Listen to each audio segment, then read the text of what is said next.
మీరు ఏ పని తలపెట్టినా ఆటంకాలే ఎదురవుతున్నాయా? చేతిలో డబ్బు నిలవడం లేదా? ఆరోగ్యం సహకరించట్లేదా? ఇంట్లో పదే పదే గొడవలు జరుగుతున్నాయా?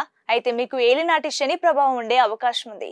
శని వదిలితే గాని పనులు ముందుకు సాగవు. మరి ఆ శనిని శాంతింపజేయడం ఎలా? లక్షలు ఖర్చు పెట్టనక్కర్లేదు. గుడికి వెళ్లాల్సిన పని లేదు. ఇంట్లోనే చేసుకునే అతి సులభమైన పరిహారం ఏంటో ఈ వీడియోలో చూద్దాం.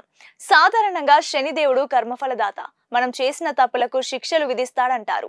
ఏలినాటి శని సమయంలో మనిషికి ఎంత కష్టం వస్తుందంటే ఆత్మవిశ్వాసం కూడా సన్నగిల్లుతుంది. శని ప్రభావం ఉన్నప్పుడు మన వాళ్ళే మనకు శత్రువులవుతారు. శని దోష నివారణకు అద్భుతమైన మార్గం సేవ, దీపారాధన. ప్రతి శనివారం సాయంత్రం సూర్యాస్తమయం తర్వాత మీ పూజ గదిలో లేదా ఇంటి బయట తులసి కోట దగ్గర నల్ల నువ్వుల నూనెతో మట్టి ప్రమిదలో దీపం వెలిగించండి. ఆ దీపంలో కొన్ని నల్ల నువ్వులు వేయండి. దీపం వెలిగించిన తర్వాత హనుమాన్ చాలీసా ఒకసారి పఠించండి. శనికి అత్యంత ఇష్టమైనది ఆంజనేయ స్వామి ఆరాధన.